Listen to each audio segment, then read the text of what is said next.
ሰላም ለክ በስመ አብ ወወልድ ወመንፈስ ቅዱስ አሐዱ አምላክ። እንደ እግዚአብሔር መልካም ፈቃድ የተለመደውን ተከታታይ የሐዋርያት ሥራ ትምህርታችንን ነው የምንማማረው። ባለፈው ስለ ምዕራፍ 3 አይተናል። በምዕራፍ 3 ላይ በአጠቃላይ ሐዋርያት አባቶቻችን በፍጹም ልብ ሆነው ወንጌል መጀመራቸውን፣ ዓለምን ማስተማር መጀመራቸውን፣ ተልእኮ መጀመራቸውን፣ በዚህም አንድ ቀን በማስተማር እንደ ቅዱስ ጴጥሮስ 3000 ሕዝብ እንዲያጠመቁና ከ120 ቤተሰብ ላይ 3000 ሕዝብ ጨምረው 3120 ማህበር እንዲሆኑ ክርስቲያኖችን ያደረጉበት ድንቅ ስራ የሰሩበትን ሁሉ ተመልክተናል። ታምር እንደሰሩም አይተናል ማለት ነው። ከዚያ የቀጠለ ምዕራፍ 4 ነው ዛሬ የምናየው። ሐዋርያት ሥራ ምዕራፍ 4 በዚህ በመጽሐፍ ቅዱስ አንቀጽ አከፋፈል አንቀጽ በአንቀጽ ተከፍሎ ትምህርት ይሰጣል። ቀጥታ ሙሉ ምዕራፍ አይደለም። ቅዳሴም ላይ ሲታዩ ሲነበብ ለዕለቱ የተመረጠ ከጊዜው ጋር የሚሄድ ወቅቱና በዓሉ ሊገልጽ የሚችል አንቀጽ ተለይቶ በአንድ ምዕራፍ ውስጥ ይነበባል። በትርጓሜ ትምህርታችንም ሊቃውንት ሲያስተምሩ ቁጭ ብለው አንቀጽ አንቀጽ አለው፣ መነሻ አለው፣ መድረሻ አለው፣ ማረፊያ አለው፣ ማንሻ አለው። እንደዚህ እያለ ነው ትምህርቱ የሚሰጠው። ለምን ሙሉ በሙሉ ምዕራፉን አንድ ጊዜ ብናነበው ብንናገረው ለሚመናን ወይም ለተማሪዎች ግልጽ ሊሆን ስለማይችል አንቀጽ በአንቀጽ እየተከፈለ ሲነገር በቀላሉ ስለምንረዳ ዋናው ዓላማው ያ ነውና በዚህ በምዕራፍ 4 ላይ የሐዋርያት ሥራ 4 ምዕራፍን በ6 አንቀጽ ከፍለን ማየት እንችላለን። 6 አንቀጾች አሉት በውስጡ ማለት ነው። ስለሚስጥሩ ያመቸን ዘንድ አንደኛውና የመጀመሪያው እነ ቅዱስ ጴጥሮስ ወንጌል ሲያስተምሩ የአይሁድ ካህናት በቅናት መቃጠላቸው ነው የሚነገረው። የአይሁድ ካህናት በቅናት መቃጠላቸው ለምን ወንጌል ተሰበከ? ዋናው የወንጌሉ መሰረታዊ ነገር ተቃውሞ እያመጣ ያለው ዋናው መሰረቱ ምንድነው ቢባል የክርስቶስ ትንሣኤ ነበረ። ምክንያቱም ክርስቶስን ቀብረው በብዙ ወታደር እያስጠበቁ ታላላቅ ድንጋይ መቃብር ላይ ጭነው እንዳይነሳ አድርገናል ብለው ሲያስቡ የወታደር ጥበቃም አላደነው፣ የድንጋይ ብዛትም አላዳንም። ክርስቶስ ከመነሳት የከለከለው ነገር የለም። በተዘጋ መቃብር ተነስቷል። ድንጋይ ማገላበጥ ሳያስፈልግ ማለት ነው ተነስቷል። በዚህ አፍረው ስለነበረ ክርስቶስ ተነሳ የሚለውን ትምህርት አይሁድ አይፈልጉትም። ፈጽሞ የሚቃረኑት ትምህርት ምንድነው ቢባል ክርስቶስ ተነሳ የሚለው። ለምን መሰላችሁ? ትንሣኤ ክርስቶስ ተነሳ ብለን ትንሣኤ ባይኖር ኑሮ ሃይማኖታችንም ትምህርታችን ሁሉ ሐሰት ነበር ይላል ሐዋርያው ቅዱስ ጳውሎስ። ትንሣኤ ባይኖር ኑሮ ሃይማኖታችንም ትምህርታችንም ምን ይሆን ነበር? ነገር ምን ይሆን ነበር? ሐሰት ይሆን ነበር። አስቡት፣ ከሰማየ ሰማያት ወረደ፣ ከድንግል ማርያም ተጸነሰ፣ ተወለደ ብለን መወለዱን እያወራን እየተናገርን እየሰበክ ለዓለም እያወጅ ይሄን የምስራች በዮርዳኖስ በ30 ዓመቱ ተጠመቀ ብለን እያወጅ ስለ ጥምቀቱ እየተናገር ባለ ጥምቀቱን እያከበርን ከዚያም በኋላ በዚህ ምድር ላይ ወንጌል እያስተማረ ቆይቶ ድውይ እየፈወሰ ለምጽ እያነጻ ውር እያበራ ቆይቶ በመጨረሻ ለአዳም በገባው ቃል ኪዳን መሰረት በቀራንዮ ተሰቅሎ ስጋውን ቆርሶ ደሙን አፍስሶ ዓለምን አዳነ ብለን እየሰበክ ይህንን በዓል እያሰብን ወደ መቃብር 11 ሰዓት ላይ ዮሴፍና ኒቆዲሞስ ገንዘው ሲጨርሱ ወደ መቃብር በአካለ ሥጋ ወረደ፣ ተቀበረ እያል በአካለ ነፍስ ወርዶ በረበረ ሲኦልን ነፍሳትን ነፃ ወጣ እያል እያወጅ ክርስቶስ ተቀብሮ ቀረ ቢባል ሃይማኖት ይሆናል አይሆንም? ሃይማኖታችን አሁን ሃይማኖት ይሆናል አይሆንም? ስለዚህ የጥምቀትም ትርጉም፣ የልደቱም ትርጉም፣ የጽንሰቱም ትርጉም፣ የስቅለቱም ትርጉም አዳነ የምንለው በትክክል ያዳነን አምላካችን ነው ብለን የምንመሰክረው ትንሣኤ ስላለ ነው። ተቀብሮ ቢቀርማ ትንሣኤው ያ ሁሉ ሐሰት ነው። መጸነሱም ውሸት ነው ያላችሁ ሰው ነው የተጸነሰው። መነሳት የማይችል ሰው ነው የተጸነሰው። የተወለደው ሰው ነው፣ መነሳት የማይችል ነው። የተጠመቀው ሰው ነው፣ የተሰቀለው ሰው ነው፣ የሞተው ሰው ነው። የተቀበረው ሰው ነው ሰው ስለሆነ ሙቶ ቀረ ይሉ ነበርና እፍረት ነበር አልሐዋርያው ግን አለ በረቀቀ በታላቅ ብርሃን መቃብር ረግጦ የሞትን ማሰሪያ ቆርጦ ተልበላለው ብሎ አፉን ከፍቶ እንዳይበላ አፉን ከፍቶ ሲቀር ረግጦ ተነስቷልና እምነታችን እውነት ነው አለ የክርስቶስ ትንሣኤ እውነት አደረገው ይሄ አጠቃላይ የነገረ ድነት ማረጋገጫው ማይተሙ ምንድነው ማረጋገጫው ከተባለ ትንሣኤ ይባላል የእምነታችንን በሐዲስ ኪዳን ስለ ክርስቶስ ተናግረን አስተምረን መስክረን ያደረገው ድንቅ ስራ ሁሉ መስክረን ትንሣኤ ባይኖር ደግሞ ሐሰት ይሆን ነበር ሁሉ ነገር ግን ሁሉ ነገር እውነት እንደሆነ ያ የተሰቀለው የተቀበረው አምላክ እንደሆነ በለበሰው ሥጋ እንደሰውነቱ ወተን ያምላክነቱ ግን መቃብር ረግጦ የተነሳ አምላካችን ነው ይሄው አምላክ ስለሆነ ረግጦ ተነሳ ይሄው አምላክ ስለሆነ በአርበኛው ቀን አደረገ ይሄው አምላክ ስለሆነ ጸጋ መንፈስ ቅዱስን ላከ ለዘላለም ያው ይኖራል በብርሃን በክብር ሰማይ ሰማያት አድርጓል በአባቱ ቀኝ ምንም ሳይጎል ከአባቱ ከባህሪ አባቱ ከባሪዎቹ ከመንፈስ ቅዱስ ሳይጎል በሰማይ ይኖራል ከዚህ በኋላ የሚመጣው ለፍርድ ነው ብለን እንናገራለን ልባችን ነፍተን ማለት ነው ለምን ትንሣኤ ስላለ ምን ስላለ ትንሣኤ ስላለ ማለት ነው የእምነታችን ማረጋገጫ ምንድነው ማለት ነው ትንሣኤ ነው አያችሁ እውነተኛ ነው እምነታችን ለማለት ትንሣኤ ነው ይሄንን ትንሣኤ ሐዋርያት ሲሰብኩ ማን አይወዱም አይሁድና የአይሁድ ሊቃነ ካህናት አይወዱም እነኛ የቀበሩት እነኛ ዘበኛ መቃብር ሊጠብቅ የቀጠሉት በብዙ ገንዘብ አልተነሳም ብላችሁ አውጁ ብለው ቀድመው ለዓለም አውጀው ግን ያ ሁሉ ከንቱ ሆኖ መነሳቱ ለዓለም እየታወጀ ዓለም ሁሉ እንዲተቀበለው የሆነ በኃይል ወንጌል እንደተሰበከ በመንፈስ ቅዱስ ኃይል ማለት ነው ማስቀረት እንዳልቻሉ ስላዩ ሐዋርያት ወንጌል ሲሰብኩ ይቀሉ ነበር የአይሁድን የካህናት ቅናት ስለነሱ ቅናት የመጀመሪያው አንቀጽ ይሄን ይነግረናል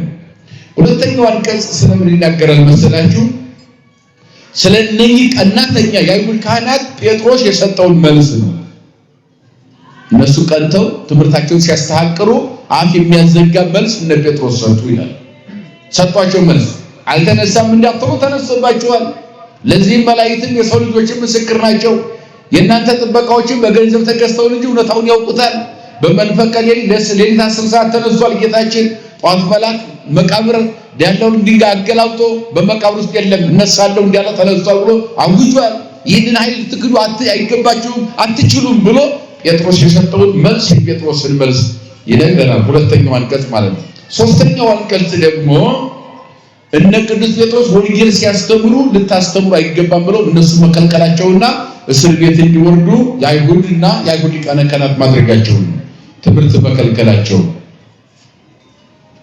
አራተኛው አንቀጽ ስለ ሐዋርያት በአጠቃላይ ለዚህም አሁን ትምህርት ሲከለክሏቸው አይሁድ እነሱ የሰጡት መልስ ነው ትምህርት አይከለከልም ሊቆም አይችልም ማለታቸው ሌላው እግዚአብሔርን ማመስገናቸው ስላደረገላቸው ነገር ሁሉ ስለሰጣቸው ድንቅ ነገር ሁሉ በሰው ዘንድ ሞገስ ስለሰጣቸው አባቶቻችን ሐዋርያት እግዚአብሔርን ያመሰግኑበት ምስጋና ነው አምስተኛው አንቀጽ ስድስተኛውና የመጨረሻው አንቀጽ ባንድ ላይ ሆነው ምእመናን ባንድ ላይ ይመገቡ እንደነበረ ይበሉ እንደነበረ ኑሯቸው ሁሉ በህብረት ባንድነት ነው ጸሎታቸው ምግባቸው ኑሯቸው ሁሉ በህብረት እንደሆነ ያገኙትን ባንድ ላይ እንደሚበሉና እንደገና በአጠቃላይ በሚበሉበት ጊዜ ለነዳያን የሚመጸወተውን ነገር ከሚበሉ ቀንሰው ሰፍረው ለክተው መጥነው አስቀምጠው ብቻቸውን እንደማይበሉ አንድነታቸውን ይነግርና ይሄ የመጽሐፍ ቅዱስ ክፍል ትምህርቱን ያጠናቅቃል ማለት ነው በዚህ ተከፈል ነው ማለት ነው በስድስት የመጀመሪያው የሊቃነ ካህናት ምንድነው ተቃውሞ ቅናት እነማን ናቸው ሊቃነ ካህናቱ ቀያፋ ሐና ወይም ሐና ሌሎችም ደግሞ ለእስክንድሮስ የሚባል ሌሎችም የእነኚህ አሁን የምንላቸው ሐና ቀያፋ የምንላቸው ጌታችን አምላካችን መድኃኒታችን ኢየሱስ ክርስቶስ በሚሰቀልበት ጊዜ በፍርድ አደባባይ በነጲላጦስ አደባባይ ከመቆሙ በፊት ወደ እነሱ ቤት ገብቶ ተመርምሯል እንደ ኃጢአተኛ እንደ በደለኛ እነኚህ ሊቃነ ካህናት የአይሁድ ሊቃነ ካህናት መርምረውታል ምን ኃጢአት ሰራ ምንድነው በደሉ ምን አደረገ እያሉ የሚከሱ ከሳቾች ይዘው ሲገቡ ለእነኛ ጋር ተባብረው በጌታችን ላይ ክፉ ነገር እየተናገሩ ጌታን ሲመረምሩትና ሲሰድቡት የነበሩ ሊቃነ ካህናት ናቸው እነኚህ ሐናና ቀያፋ የሚባሉ ሌሎችም እንደ እስክንድሮስ ብዙዎች ናቸው እና ወንጌል እንደ ቅዱስ ወምዝ በሳኒታ ተጋቡ መላእክት ወረበናት ወጻፍት በኢየሩሳሌም ይላል። መላእክት የሚላቸው ታላላቅ ሰዎች የአይሁድ አበጋዞች መሪዎች ማለት ነው። ረበናት የሚላቸው ደግሞ የሙሴን ሕግ ጠንቅቀው የሚያውቁ ክርስቶስን የሚቃወሙ የሕግ መምህራን ማለት ነው። ረበናት የሚላቸው ጸሐፍት የሚላቸው ደግሞ ዜና መዋዕል የሚዘግቡ ወይም በእኛ ቋንቋ ቃለ ጉባኤ የሚይዙ ጻፉ የተባሉትን የሐሰት ደብዳቤ ሲጽፉ የሚውሉ ጸሐፊዎች ናቸው። እነዚህ ጸሐፍት የተባሉ ጸሐፊዎች፣ ረበናት የተባሉ የሕግ ምሁራን የተባሉት እንደገና ካህናትና ሊቃነ ካህናት የተባሉት እና ቀያፋን ጨምሮ በአጠቃላይ እነዚህ ሁሉ የክርስቶስ ተቃዋሚዎች ናቸው። እነሱን አሳፍሮ ተነስቶ ስለነበረ ያን ተነሳ የሚለው ስብከት በጆሮአቸው መስማት በዓይናቸው ማየት አይፈልጉም። ስለዚህ በቅናት በሐዋርያት ላይ ተነሱባቸው ይላል። አንዱ ቀያፋ ነው፣ አንዱ ሐና ነው፣ አንዱ ዮሐንስ የሚባልም አለ፣ ሌላው ለእስክንድሮስ የሚባል አለ። ወኩሎሙ ዘመዴ ካህናት፣ በጥቅሉ የካህናት ዘመዶችና ካህናት በሙሉ ተነሱባቸው። ዋቀምጎሙ ማእከል አውድ ዋተትጎሙ ይቤልጎሙ በኃይለ መኑ ወበስመ መኑ ገበርክሙ ዘንተ አንትሙ። እነዚህ ሁሉ በአጠቃላይ በአደባባይ አቆሙና ክርስቶስን እንደመረመሩት ክርስቶስን ለመፍረድ በፍርድ አደባባይ ቆመው ብዙ ክርክር ብዙ ክፉ ነገር እንደተናገሩት በአደባባይ እነ ቅዱስ ጴጥሮስን አቆሟቸውና እናንተ ይህ ሁሉ ስራ የምትሰሩት በማን ስም ነው? በማንስ ኃይል ነው የምታደርጉት ብለው መረመሯቸው ይላል። በማን ስም ነው የምታደርጉት? በማን ኃይል ነው የምታደርጉት? ኃይሉን ከየት አገኛችሁት? ታምር ትሰራላችሁ፣ ሽባ ትተረትራላችሁ፣ እጁ ሽባ የሰለለውን የደረቀውን እሱን ታለመልማላችሁ፣ መናገር የማይችለውን ታናግራላችሁ፣ እውር ታበራላችሁ፣ በጨርቃችሁም ጥላ ወይም በጨርቃችሁ ዘርፍ ድውይ ትፈውሳላችሁ። ይሄን ሁሉ ድንቅ ስራ እያደረጋችሁ ነው፣ በማን ስምና በማን ኃይል ነው የምታደርጉት ብለው በፍርድ አደባባይ አቆመው መረመሯቸው ይላል። ይሄ መጀመሪያው በቅናት ያመጡባቸው መከራ ነው። ያለ ኃጢአታቸው እንደ ኃጢአት ወንጌል መስበክ ኃጢአቱ ነው። ድውይ መፈወስ፣ ለምጽ ማንሳት፣ ሰዎችን ከወደቁበት ማንሳት፣ ከችግር ነፃ ማውጣት ይሄ ወንጀል ሆኖ አባቶቻችን በፍርድ አደባባይ ቆመው በእነኚህ ሁሉ ሊቃነ ካህናቱም መልእክተ የሕዝብ አለቆችም ጸሐፍት ረበናት የተባሉ የሕግ አዋቂዎች ጸሐፊዎች በእነኚህ ሁሉ እንደተመረመሩና እንደተወቀሱ በአደባባይ ቆመው ለፍርድ እንደቆሙ ይነግረናል። የመጀመሪያው ቅናት ያልኳቸው የአይሁድ ካህናት ቅናትን ነው። ከዚያ ቀጥሎ ሁለተኛው የጴጥሮስ መልስ ያልኳችሁ ነው። ለዚህ ለጠየቋቸው ጥያቄ በማን ኃይል ነው ድንቅ ስራ የምትሰሩ? በማን ስም ነው ታምር የምታደርጉ ብለው ስለጠየቋቸው እነ ጴጥሮስ ሐዋርያት ደግሞ መልስ ያስፈልጋል አይደል? ለጥያቄው ምን ያስፈልጋል? መልስ ያስፈልጋል አይደል? ምን ብለው መለሱ? እስኪ አባቶቻችን በማን ስም ነው ታምር የምታደርጉት? በኃይልስ በማን ኃይል ነው ድንቅ ስራ የምትሰሩት ብለው ሲጠይቋቸው ወመላ መንፈስ ቅዱስ ሶቢሃ ላይ ለጴጥሮስ ያን ጊዜ መንፈስ ቅዱስ በጴጥሮስ ያደረበት ይላል። በማን ያደረበት? በሁላችንም ላይ ጸጋ መንፈስ ቅዱስ እግዚአብሔር ያሳደረበት አደረበት ይላል። ያ ማለት ምን ማለት ነው? አፍ የሚያዘጋ መልስ እንዲሰጥ ጸጋ መንፈስ ቅዱስ ረዳው ማለት ነው። እግዚአብሔር ረዳው። ለተጠየቁት ጥያቄ መልስ ለመስጠት አባቶቻችን መልሳቸው መንፈስ ቅዱስ ነው። ለዚህ ነው ያለምን ጥያቄ ሁሉ በእኛ መልስ በእኛ አቅም መመለስ አንችልም። ለምን ቢባል የኛ ዕውቀት የተገደበ ነው። ሐዋርያትን እንኳን መንፈስ ቅዱስ ይረዳቸዋል፣ አደረባቸው ይላል። ያ ማለት ምን ማለት ነው? በሰው አቅም ያለ መልስ በሙሉ ስለማይሰጥ ነው። መልሱ የማን ነው? አባቶቻችን መልስ ከየት አግኝተው መለሱ? የመንፈስ ቅዱስ ነው መልሱ። ለዚህ ነው የትም ቦታ ቆመን ብናስተምር፣ የትም ቦታ ብንናገር፣ የትም ቦታ ብንመሰክር፣ የትም ቦታ አንደበታችን ቢረታ ቢቀና ብናገለግል እኛ ሳይሆን በእኛ የሚያድረው የሚናገረው ማን ነው ማለት ነው? መንፈስ ቅዱስ ነው።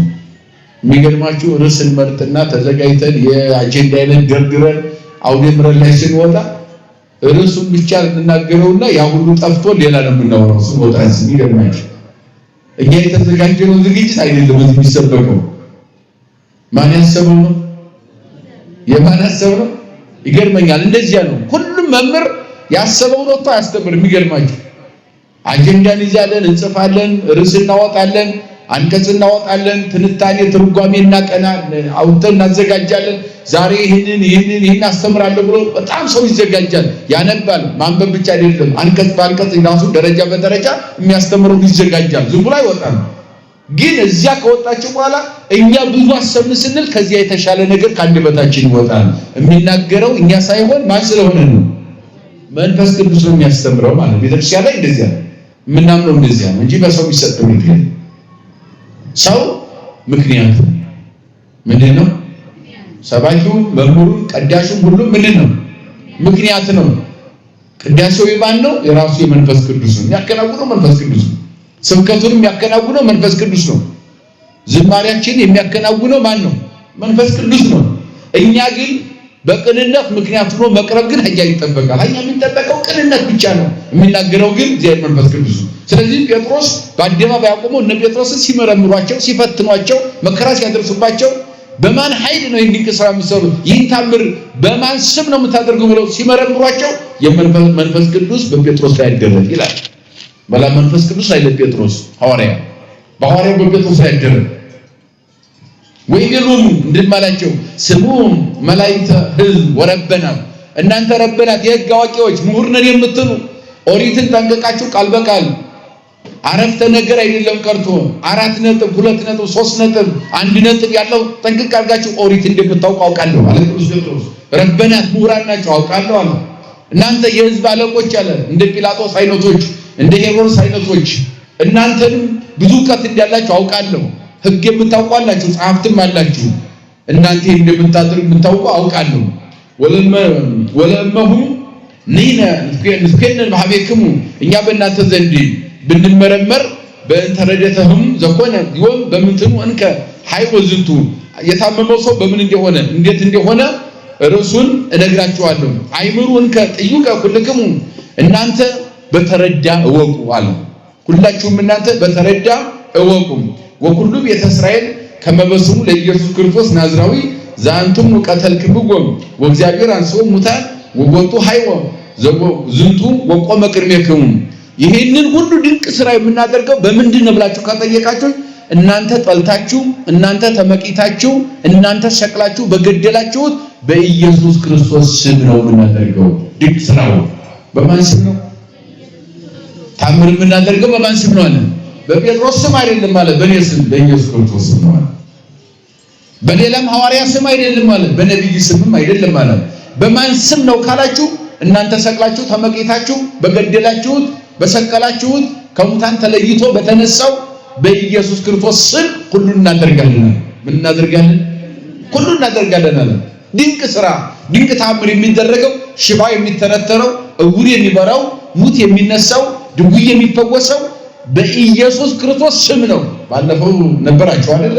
የነበራችሁ ያ እጁ ሽባ የነበረ ያው የማይንቀሳቀሰው ቁጭ ብሎ ሳንቲም ሲለምን የነበረው እነ ጴጥሮስ እና እነ ዮሐንስ ጸሎት ሊያደርጉ 9 ሰዓት ላይ ወደ ቤተ መቅደስ ሲሄዱ የጸሎት ሰዓት ደርሶባቸው የ9 ሰዓት ጸሎት ሊያደርጉ ሲሄዱ ምንድነው ያላቸው? በዚያ ተቀምጦ በቤተ ክርስቲያን አካባቢ ሳንቲም ቢቃቂም ይለምን ነበር አይደለ? እጁ ቆርሶ አይበላም፣ ሽባ ነው። እግሩም እንደዚያው ነው። ቁጭ ብሎ እየለመነ የሚተዳደር ነው። እባካችሁ ስጡኝ መጡት ብሎ አለቀሰባቸው። ሐዋርያት ላይ ስጡኝ አላቸው። አይኛ የምንሰጥ ምንም ነገር የለንም፣ ግን ወደኛ ተመልከታሉትና የምንሰጥ ነገር ይህንን ነው። በኢየሱስ ክርስቶስ ስም ተነስና ተመላለስ አይደል? ወዲያው ተነስቶ ምን አለ? እግሩ ሽባ የነበረው ሄደ፣ በእግሩ እየተሽከረከረ ሄደ፣ ከልመና ነፃ ወጣ። አያችሁ? እጁ ደርቆ የነበረው ሰሎ የነበረው ምን ሆነለት? ለመለመለት፣ ንጹህ ሆነለት፣ ጤነኛ ሆነ ብለናል። ስለዚህ ይህ ሁሉ የሚደረገው በማን ስም ነው አለ? እናንተ የማታምኑበት ሰቅላችሁ የገደላችሁት የናዝሬቱ ኢየሱስ ነው አለ። ያ ከሙታን ተለይቶ የተነሳው የማይፈልጓት ትምህርት ይችላል። ከምን የተነሳው አይሁድ እንደዚህ የሚያቃጥላቸው ነገር የለም።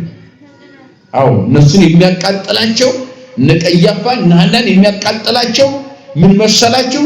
ከሙታን ተለይቶ ተነስቷል የሚለው ያቃጥላቸዋል። ለምን አልተነሳም ብለው ዋሽተው ዓለምን አስተምረዋል። አለሱ ቀን በገንዘብ ገዝተው ሰባኪዎችን ዓለም ላይ አውጀው ነበር። ቀድመው አልተነሳም፣ ፈርሶ በፍርሶ ቀርቷል እንደማንኛውም ሰው ብለው ዓለም አውጀው ስለነበረ ያ ተጋልጠዋል። ያ ስላዋረዳቸው፣ ያ ስላሸማቀቃቸው ትንሣኤ ሙታን ክርስቶስ ተነሳ የሚለውን ስለማይቀበሉ ሰቅላችሁ የገደላችሁት የምትመቀኙት ያ ንጹህ የሆነ የናዝሬቱ ኢየሱስ ከሙታን ተለይቶ የተነሳው ይህን ሁሉ ድንቅ ስራ የምናደርገው በሱ ስም ነው። በማን ስም ነው? አዎ እስመ ውእቱ እብን ዘመነንክምዎ አንትሙ ነደግ። ሐናጺዎች በዳዊት ላይ አስቀድሞ የተነገረው ሐናጺዎች የናቁት ድንጋይ አለ። መጨረሻ ላይ የማዕዘን ራስ ሆነ ብሎ ተናግሯል ዳዊት በመዝሙር።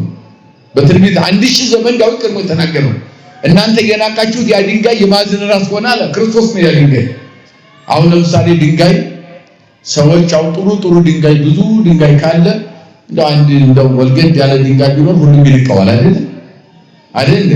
ያ ድንጋይ ተንቆ ሁሉም ድንጋዮች ሲያልቁ ግን የነኛ ሁሉ ራስ እነሱ ላይ ማን ይቀመጣል ማለት ነው? የተናቀው አይደል? እናንተ የናቃችሁት ያቃለላችሁት አንድ ጊዜ ክብር ይግባውና ዮሴፍ ልጅ የምትሉት አንድ ጊዜ ማርያም ልጅ ነው እዚህ አብሮን ያደገ እናውቀዋለን አምላክ አይደለም የምትሉት ስታቃልሉት የነበረ መጨረሻም ሰቅላችሁ ገደላችሁት ያ ድንጋይ የራስ ማዕዘን ሆኗል አለ። ሕዝብን አሕዛብ እንዲገዛ ሰማያት በክብር አድርጓል። አይነሳም ብላችሁ ቀበራችሁት፣ መቃብር ይዞ አላስቀረውም። ድንጋዮችን ሁሉ ረገጠ። ከድንጋይ የባሰ አይምሮ ያላችሁ እናንተን አሳፈረ።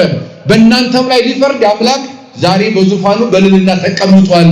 ያ እናንተን የናቃችሁት ድንጋይ የማዕዘን ራስ ሆኗል ያለው ያን ንቀው ሰቅለው ተመቂተው ገድለውት አይነሳም ብለው ተነስቷልና እሱ ነው አላቸው። በሱ ስም ምን እናደርጋለን? ድንቅ ስራ እናደርጋለን።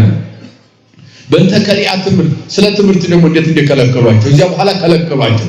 ይህን እንዳልኳቸው አይፈልጉም። ክርስቶስ ተነሳ የሚለውን ትምህርት ጴጥሮስ ይህን ሲናገር ከሙታን ተለይቶ የተነሳው የናዝሬቱ ኢየሱስ በሱ ስም ድንቅ ስራ እናደርጋለን፣ ታምር እናደርጋለን። ይህንን ሲናገራቸው ትምህርት መከልከል ጀመሩ።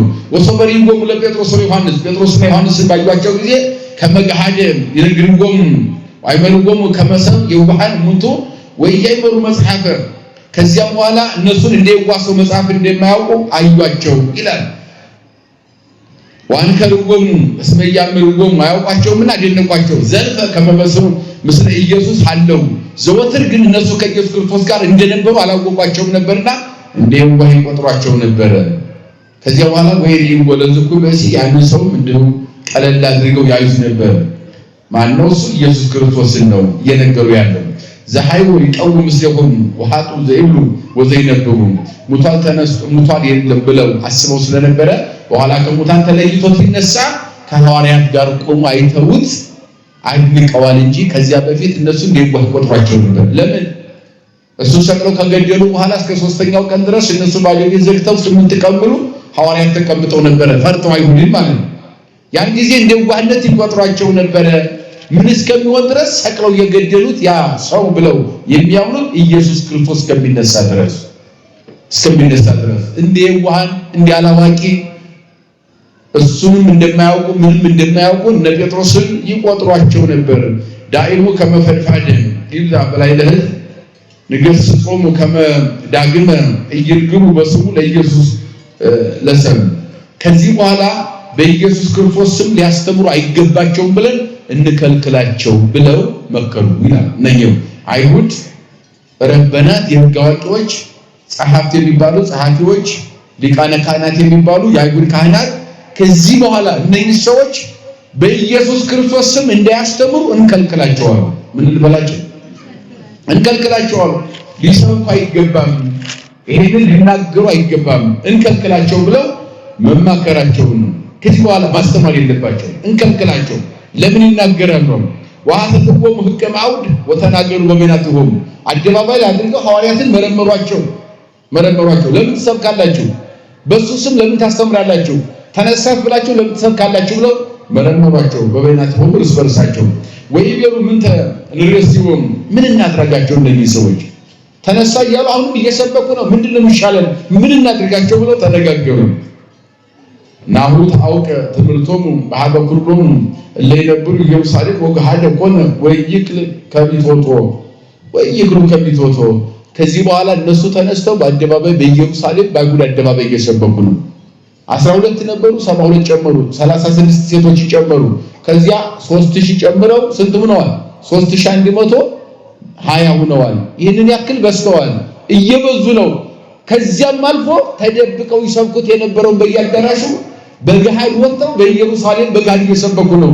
ይህንን ነገር መሰወር አልተቻለም፣ እየተቆጣጠሩ ነው አለ። ከዚህ ቀደም እኮ እሱን የሰቀለው ክርስቶስን የገደልነው እኮ ወናሁ ሁሉ ዓለም ተለወደለሁ፣ ዓለም ሁሉ ነው ተከተለው። ዓለም ሁሉ እሱን ከሚከተል ክርስቲያን ከሚሆን ሸቅለን አንድ ሰው ለምን አንገድም ብለን ገለነው ነበረ። ተነሳ ብለው ደግሞ አሁን እየሰበኩ ነው። ከመስበክም አልፎ በአደባባይ አይሁድ ባሉበት በኢየሩሳሌም በማይደፈረው ስንት ረበናት ባሉበት፣ ስንት ሊቃነ ካህናት ባሉበት፣ ስንት ጸሐፍት ባሉበት፣ ስንት ፈሪሳውያን ሰዱቃውያን ባሉበት በአደባባይ ገብረው እየሰበኩ ነው። እነኚህ ሰዎች ምን እናድርጋቸው? እንዴት አድርገን እንዳይሰብኩ እንከልክላቸው ብለው መነጋገራቸው ነው። ዳይሙ ከመፈንፋዴ እይምዛ በላይ ለህዝብ ንገሥጾሙ ከመዳይሙ እይብሩ በስሙ ለኢየሱስ ለሰብ እንደውም እንሰብስባቸውና ከዛሬ ጀምሮ በኢየሱስ ክርስቶስ ስም እንዲያተሰብኩ ብለን በህዝብ መካከል እናስጠንቅቃቸዋለን። ምን እንበላቸው? እናስጠንቅቃቸው። ለምን ሰብካላችሁ እንበላቸው አሉ። እንገስጻቸው አሉ። መቼስ ባይብል ጫጫታ የሚቆም የሐዋርያት ስብከት አለን የለም ማለት አለ አይቆምም። ምክንያቱም ጸጋ መንፈስ ቅዱስ በእነሱ ላይ ያለ፣ እነሱ ይቃወማሉ፣ እነሱ በሺ ያጠበቁ ይከተላሉ ማለት ነው። መስሏቸው ግን እነሱ ይቃወሙታል። ምድራዊ ዓላማን የመሰላቸው ክርስትና ሰማያዊ ዓላማ ነው። በሰዎች የሚገታ አይደለም፣ እግዚአብሔራዊ ዓላማ ነው ያለው፣ ሰማያዊ ነው። በሰዎች የሚገታ ቢሆን እዚያው ይቀር ነበር። በሰዎች የሚገታ ቢሆን ክርስቶስ ሲሰቀል ሲገደል ይቀር ነበር። ያ የማይቀር ስለሆነ እሱ ተነስቶ በገሃድ ለነሱ ሰብኮ አስተምሮ አደራጅቶ አዘጋጅቶ ሄዷል። ከዚያም ደግሞ ጸጋ መንፈስ ቅዱስን ላከ። እንደማይቆም እስከ ሕልፈተ ዓለም ድረስ ወንጌል እንደሚሰበክ እስከ ምድር ዳርቻ እነሱ ምስክር እንደሆኑ አስረግጦ ይነግራቸዋል። ለማስቀረት ጥረት አደረጉ። በኢየሱስ ክርስቶስ ስም እንዳይሰብኩ ማስጠንቀቂያ እንስጣቸው፣ እንጥራቸው፣ እንገስጻቸው። ወፀውዕዎሙ ይቤልዎሙ ጠሯቸውና እንዲህ አሏቸው፣ ግሙራ ኢትንግሩ ወይትምሃሩ በስሙ ለኢየሱስ ፈጽማችሁ በኢየሱስ ስም እንዲያታስተምሩ አሏቸው። ጠርተው ያ ሁሉ ሸንጎ ተሰብስቦ ምን አሏቸው?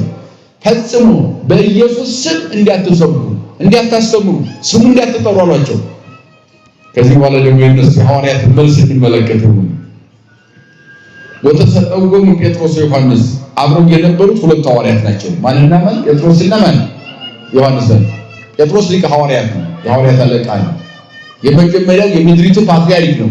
በምድር በሰማይ ይሰርፍታ ብሎ በቂሳርያ ሀገር የሐዲስ ኪዳን ክህነት በእግሩ ቆሞ ሄደው በጴጥሮስ አማካኝነት ነው የሕያው የእግዚአብሔር ክርስቶስ ነው ብሎ የክርስትና እምነትን በገሃድ በኢየሱስ ክርስቶስ ስም የመሰከረና አንተ ብፁዕ ነህ፣ ሥጋና ደም አልገለጠልህም፣ የአባቴ መንፈስ ነው፣ በአንተ ላይ ቤተክርስቲያን ትሰራለች፣ የገሃነም ደጆች ምን አይሏትም፣ አያናውጧትም፣ አይበረታቱባትም ብሎ በምድር ያሰርከው በሰማይ ምን ያለ ነው?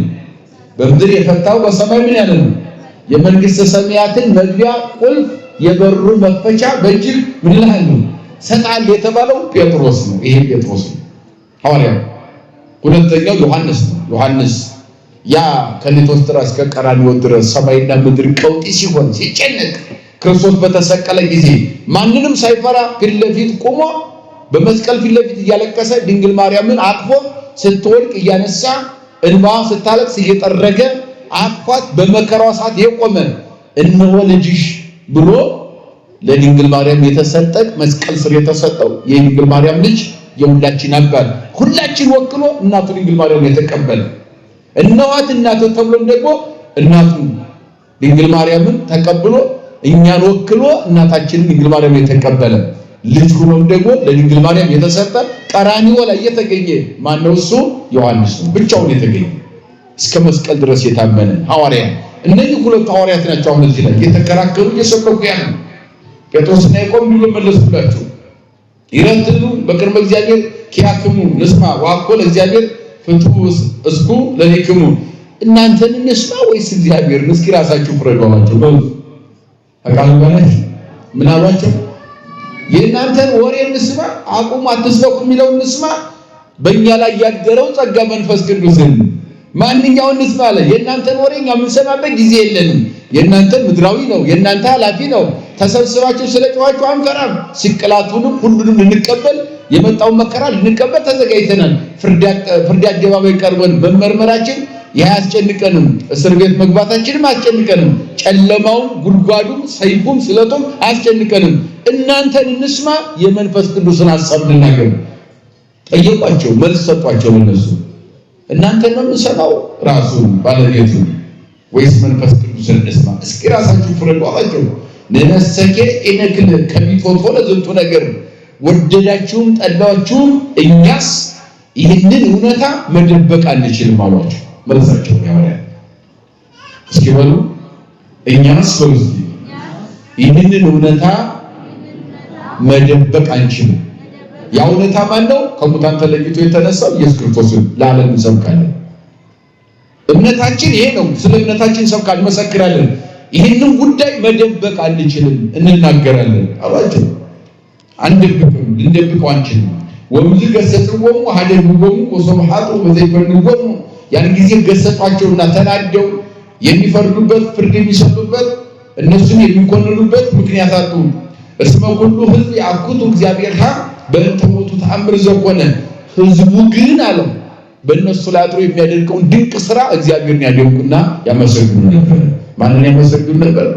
በሐዋርያት ላይ አድሮ ሲያናግር ያን ሁሉ ሸንጎ በአደባባይ እየተሰበሰበ የሸንጎ ስብስብ አፍ ሲዘጋ ያን ሁሉ የሕግ አዋቂ ነን የሚል የሚመጻደቅ ያን ሁሉ በሁለት ሐዋርያት ላይ አድሮ አፍ ሲዘጋ ያን ሁሉ ጠላት አፍ ሲዘጋ ይህንን እያዩ ማንን ያደንቁ ነበረ?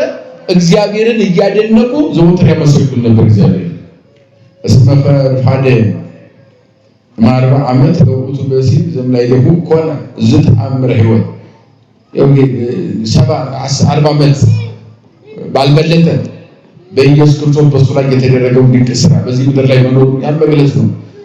ወተፈትሆም ሆሩ ሀበሰቆም እዚያም በኋላ ሐዋርያትን ፈቷቸውና ከአደባባይ አወጧቸውና ከፍርድ ነፃ አደረጓቸውና እነሱም ወደ ሕዝብ ሂደው ተቀላቀሉ።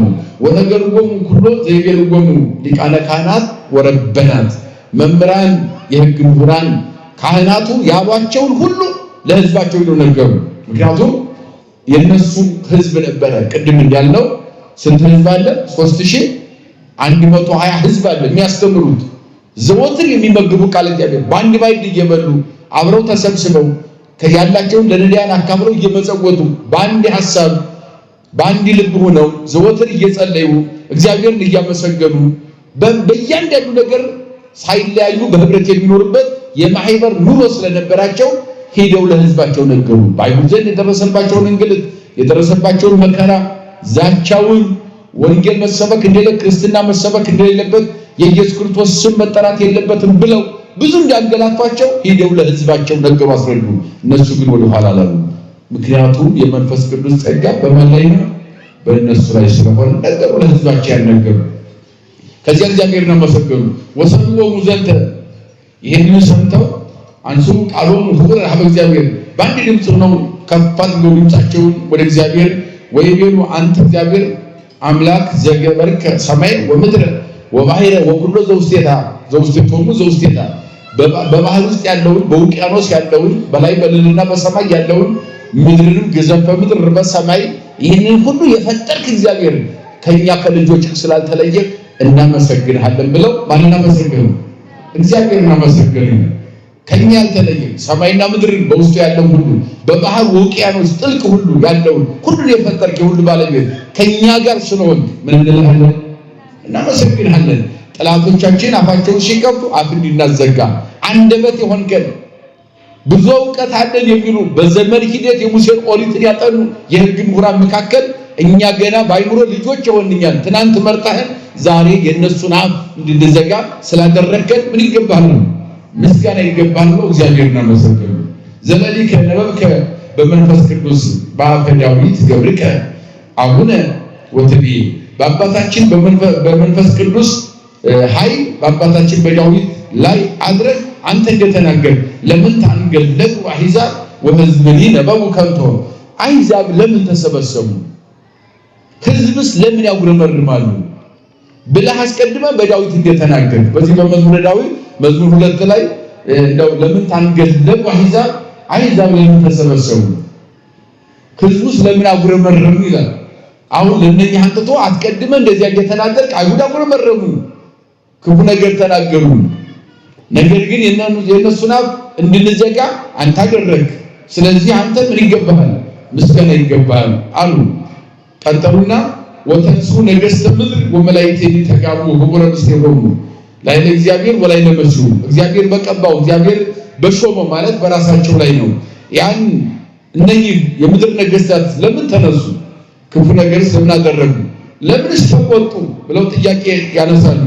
አማን አንገለጉ በዛቲ ሀገር ላይ ለቅዱስ ወልድከ ኢየሱስ እነሆ በዚህችም ሀገር ላይ ያስቀድሞ በዳዊት 1000 ዘመን ቀድሞ የተናገርከው ዛሬ በመሲሁ በኢየሱስ ክርስቶስ ላይ ስሙ እንዳይጠራ አሕዛብ ለምን ያጉረመርማሉ? ሕዝብስ ለምን ይሰበሰባሉ? በዳዊት አስቀድመ እየተነገርከው በእኛ ዘመን አሁን ተገልጿል። 1000 ዘመን በፊት በዳዊት አፍ የተናገርከው ነገር በእኛም ተፈጽሞ ያንተን ስም ስንጠራ አሕዛብ ተሰብስበው እኛን እያወገዙን እኛን እየከሰሱ ነውና ለምን ይሄ ነገር ሆነ? ለምን እንደዚህ የነገር ተፈጸመ? ነገር ግን ይህ ቢሆንም አንተ ደግሞ በእኛ ላይ አድረህ አፋት ዘግተሃልና ለአንተ ምን ይገባሃል? ምስጋና ይገባሃል ብለው እግዚአብሔርን አመሰገኑ ይላል። ይሄ አፍ መዝጋታቸውን ጥላት ማሳፈራቸውን ወንጌል አገልግሎት አለመቆሙን ክርስትና በምድር ላይ እንደሚሰበክ በማንም ክርክር በማንም ክፉ ነገር በማንም መሰናከልነት መቆም እንደማይችል አስረግጠው ተናግረው ለዚህ ዋናው ነገር ደግሞ እግዚአብሔር መንፈስ ቅዱስ ከነሱ እንዳልተለየ ምስጋና ማቅረባቸው ይነገራል። የመጨረሻው ማጠቃለያው ትምህርት በእንተ ማህበር ስለ ማህበር ነው፣ ስለ አንድነት ነው የሚናገረው። ማህበር ማለት አንድነት ነው። ምን ማለት ነው? ማህበር ማለት አንድነት፣ ብዙ ሆነው በአንድ ሐሳብ የሚሰበሰቡ የተለያየ ሰው ሆኖ ግን ለአንድ ዓላማ የሚሰበሰብ ያ ምን ይባላል? ማህበር ይባላል። አንድነት ማለት ነው። አንድነት በተለይ ደግሞ በመንፈሳዊ ስራ በሃይማኖት ጉዳይ የሚሰበሰቡ ምእመናን የመንፈስ ቅዱስ ጸጋ የበዛላቸው የተትረፈረፈላቸው ምእመናን እነሱ ስለ ሃይማኖታቸው ሊመክሩ ሊነጋገሩ እግዚአብሔር ምን ያስደስተዋል ብለው ለእግዚአብሔር ለማመስገንና ለእግዚአብሔር የሚቀርበውን ክብር ለማቅረብ ወይም እግዚአብሔርን የሚገባው ምስጋና ለማመስገን በዓላማ በአንድነት ተሰብስበው የሚኖሩ በእምነታቸው አንድ ሆነው ጸንተው የሚኖሩ የሚነጋገሩ የመንፈስ ቅዱስ ሐሳባቸው አድርገው የሚኖሩ መንፈስ ቅዱስ የተቆጣጠረው የማህበረሰብ አንድነት ማለት ነው። ማህበር ማለት ወኩሎሙ ለአምኑ በአሐዱ ልብ ወበሐቲ ነፍስ በአንድ ነፍስ በአንድ ልብ ሆነው ሁሉም ያምኑ ወአልሙ ምስጢቶሙ ዘንበለ ዝሰ ዚአይ ነዋይ አላ ዘኩሎም ህቡረ ሁሉም እንደኛ አንድ ገንዘብ ያለው ሰው አንድ ገንዘብ፣ 100 ያለው 100፣ እርሻ ያረሰው ደግሞ እርሻውን አርሶ የሰበሰበውን እህል ሳይደብቁ ሁሉም ያለውን አንጥቶ ከሐዋርያት እግር ያስቀመጡ የሚበሉት ባንድ ላይ ነበር። ማህበር ላይ ያሁሉ ሺህ በአንድ ማዕድ ነበር። ራት አብረው ነው የሚበሉት፣ ምሳም ሲያገኙ አብረው ነው የሚበሉት፣ ሲያጡም አብረው ያጣሉ። ደግሞ ለነሱ ብቻ አይበሉም። አይ አንተ ብዙ ነው ያመጣኸውና እኔ ይሄን ያክል ከፍዬ እንደማንኛውም ሰው ላስገባ ይባላል። ብዙ ያመጣው ትንሽ ያመጣው አንድ ያመጣው ሺህ ያመጣው አንተተው ለሐዋርያት ይሰጣሉ። ሁሉም የሚበሉት ባንድ ላይ 3120 ሰው ባንድ ላይ ይበላሉ፣ ባንድ ላይ ያድራሉ፣ ባንድ ላይ ይጸልያሉ፣ ባንድ ላይ ወንጌል ይሰብካሉ። ለእምነታቸው የሚመጣውን ዋጋ አብረው ይከፍሉ ነበር። መከራውንም እኩል ነው፣ ደስታውንም እኩል የሚካፈሉ ማህበር የሚላቸው ነው ያን ጊዜ። ምክንያቱም ሌላው እንጨቱ ድንጋይ የሚያመልክ አሕዛብ ነው። ሌላው ደግሞ ወረደ ተወለደ የሚለውን አልተቀበሉ አይሁዶች ናቸው። በዚህ ግሾት መካከል ውስጥ ግን ጸንተው በእምነታቸው በርትተው ይኖሩ ነበር። በገንዘብ አይጣሉም። ያንተ ብዙ ነው ያንተ ትንሽ ነው አይሉ። ሁሉም አንተተው ከሐዋርያት እግር ያስቀምጣሉ። ያገኘውን እዚያ ላይ የሚገባቸውን ድርሻቸውን ይመገባሉ። ሌላውን ደግሞ ለነዳይ የሚገባውን ደግሞ ለነዳይ ይመጽውታል። በአንድ ሐሳብ የሚኖሩ ስለነበረ ማህበር አለው። አብይ ኃይለ ይገብሩ ሐዋርያትም የክርስቶስን ኢየሱስ ክርስቶስን ስም በማንሳት ከሙታን ተለይቶ በተነሳው በኢየሱስ ክርስቶስ ስም ድንቅ ታምር ያደርጉ ነበር። ምን ያደርጉ ነበር? ድንቅ ታምር ያደርጉ ነበር። በሱ ቅድም ያልነው ነው። ታምር ምንድነው? የተለያየ ድውያን መፈወስ፣ ለምጽ ማንሳት፣ ዕውር ማብራት፣ ሙት ማስነሳት ተሰጥቷቸዋል። በማን ስም? በኢየሱስ ክርስቶስ። በሕዝቡ ሁሉ ዘንድ ደግሞ በእያንዳንዱ ቦታ ሲሄዱ ሞገስና ክብር ነበራቸው ይላል። ምን ነበራቸው? የማን ስም ተሸክመዋል? የኢየሱስ ክርስቶስን ተሸክመዋልና ሌላ አጀንዳ የላቸውም። የተቀላቀለ አጀንዳ የላቸውም። ስለ ጥቅም ስለተለያየ ስለ ስጋዊ ነገር ምናምን ሐሳብ የላቸውም። ሐሳባቸው ሰማያዊ ሐሳብ ነው። በምድር ላይ ስላለ ኃላፊ ነገር የሚያስቡን ነገር የለም። ስሙን ተሸክመው ስለሚዞሩ በሁሉም ሕዝብ ዘንድ ሞገስና ክብር ነበራቸው። ምን ነበራቸው? ሞገስና ክብር ነበራቸው። ቦሙ አብይ ሞገስ በሀበ ሁሉ ሕዝብ ታላቅ ክብር ነበራቸው። ወአልቦሙ ውስቴቶሙ ጽኑዕ ከእነሱ መካከል ድሃ የለም። ወኩሉ ዘቦ ቤት ዋጸን ይሰይጡ ያመጹ ሴጦ ቤት ያለው ቤቱን ሽጦ ገንዘቡን አንጥቶ ለሐዋርያት ይሰጣል፣ እግራቸው ስር ያስቀምጣል። ንብረትም ያለው ንብረቱን ሽጦ ይመጣል፣ ለነሱ ይሰጣል። አብረው ለሚኖሩት ችግረኛ ሰው በእነሱ መካከል አልነበረም። ሁሉም የሚሰማው አለኝ ብሎ የሚሰማው በእነሱ መካከል አይኔ የለኝም ብሎ ስለ ምድራዊ ነገር የሚያስብ የለም። የሌላው የሱ ስለሆነ እንደራሱ አድርጎ ስለሚቆጥር የሌላቸው ሁሉ እንዳላቸው ሆነው በአንድ ላይ ሆነው ዓላማቸው ማንን ማመስገን ነው? እግዚአብሔርን ማመስገን ነበር። ወያነበሩ ታይተገዱ ከሙል ሐዋርያት እሞቱ ይከፍሉ ለዝኑሳን ለላሃሉ በከመ መስገዱ እነሱ ሐዋርያት እግር ስራ አንጥቶ ሁሉም የድርሻውን ያገኘውን ያስቀምጣል። ለድሃ የሚሆነውን ሐዋርያት ከፍለው ይህንን ስጡ ለድሃ ይዛሉ፣ የተረፈው እነሱ ይመገባሉ። ምግባቸው ለዚያ በአንድነት ነበር። ወሐሉ ሐሉ በሲቶስ ዮሴፍ ዘይብሎ በርናባስ የሚባል ዮሴፍ የሚባል አንድ ሰው ነበረ። ሙስተ ሐዋርያት ከሐዋርያት መካከል በትርጓሜው ይልጎ ወልደ ፍስሐ በርናባስ ማለት ትርጓሜውም የደስታ ልጅ ማለት ነው። ምን ማለት ነው? በርናባስ ማለት የደስታ ልጅ ወልደ ፍስሐ የደስታ ልጅ ማለት ነው። ከነሱ አንድ ሰው እሱ ነበረ። ስሙ ዮሴፍ ቀድሞ በኋላ በርናባስ ትርጓሜው በርናባስ ማለት ምን ማለት ነው? የደስታ ልጅ ማለት ነው። ዮሴፍ ማለት ዓመት ዓመት ድገመኝ ማለት ነው ትርጉም። በርናባስ ማለት ደግሞ የደስታ ልጅ። ዮሴፍ ማለት ከዓመት ድገመኝ ማለት ነው። ገበገባ ይሉታል በዚህ በተለያዩ ቋንቋ ይተረጎማል። እናቱ የመጀመሪያ የያዕቆብ ልጆች 12 ልጆች ሁለቱ የራሔል ልጆች ናቸው፣ ዮሴፍና ቢንያም ማለት ነው። የመጨረሻው ቢንያም እና ራሔል ልጅ እንዲብሏት ነበረ። ሌሎች የወለዱ እሷን ቢያለ በመጨረሻ ላይ እግዚአብሔር ጎበኛትና ልጅ ሰጣት። ስሙን ማን አለችው? ዮሴፍ።